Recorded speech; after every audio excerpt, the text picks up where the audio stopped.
Then all the Israelites from Dan to Beersheba and from the land of Gilead came out with one accord and assembled before the Lord in Mizpah.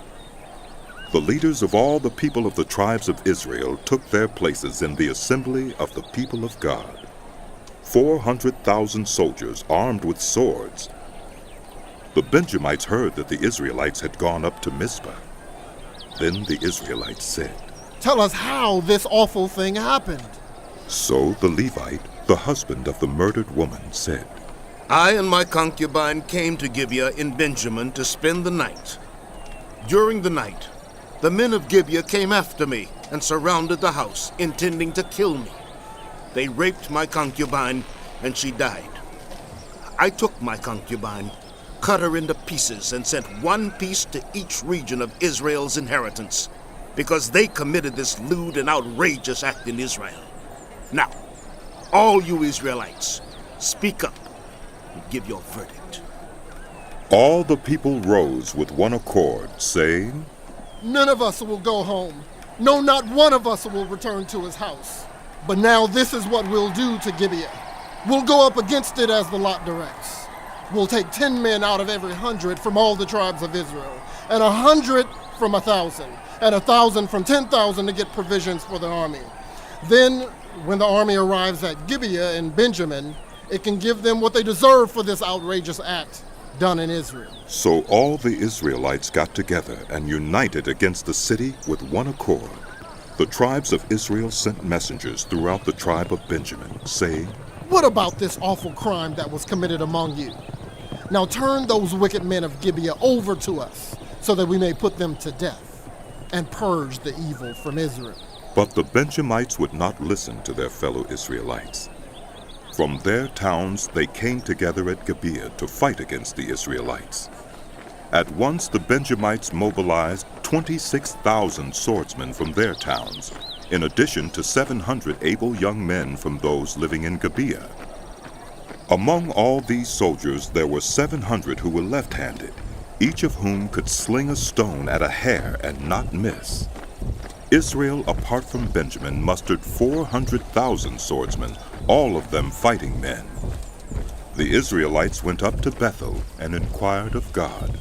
They said, "Who of us is to go up first to fight against the Benjamites?" The Lord replied, "Judah shall go first." The next morning, the Israelites got up and pitched camp near Gibeah. The Israelites went out to fight the Benjamites and took up battle positions against them at Gibeah. The Benjamites came out of Gibeah and cut down 22,000 Israelites on the battlefield that day. But the Israelites encouraged one another and again took up their positions where they had stationed themselves the first day. The Israelites went up and wept before the Lord until evening, and they inquired of the Lord. They said, "Shall we go up again to fight against the Benjamites, our fellow Israelites?" The Lord answered, "Go up against them." Then the Israelites drew near to Benjamin the second day. This time, when the Benjamites came out from Gibeah to oppose them, they cut down another 18,000 Israelites, all of them armed with swords. Then all the Israelites, the whole army, went up to Bethel, and there they sat weeping before the Lord. They fasted that day until evening, and presented burnt offerings and fellowship offerings to the Lord, and the Israelites inquired of the Lord.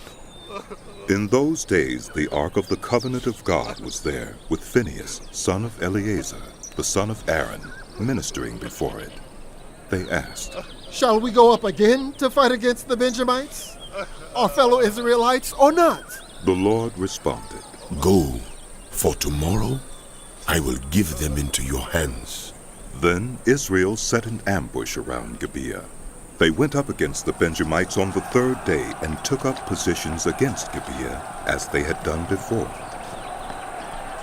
The Benjamites came out to meet them and were drawn away from the city. They began to inflict casualties on the Israelites as before, so that about 30 of them fell in the open field and on the roads, the one leading to Bethel and the other to Gibeah, while the Benjamites were saying, We are defeating them as before. The Israelites were saying, "Let's retreat. and draw them away from the city to the roads. All the men of Israel moved from their places and took up positions at Baal Tamar, and the Israelite ambush charged out of its place on the west of Gibeah. Then 10,000 of Israel's able young men made a frontal attack on Gibeah. The fighting was so heavy that the Benjamites did not realize how near disaster was.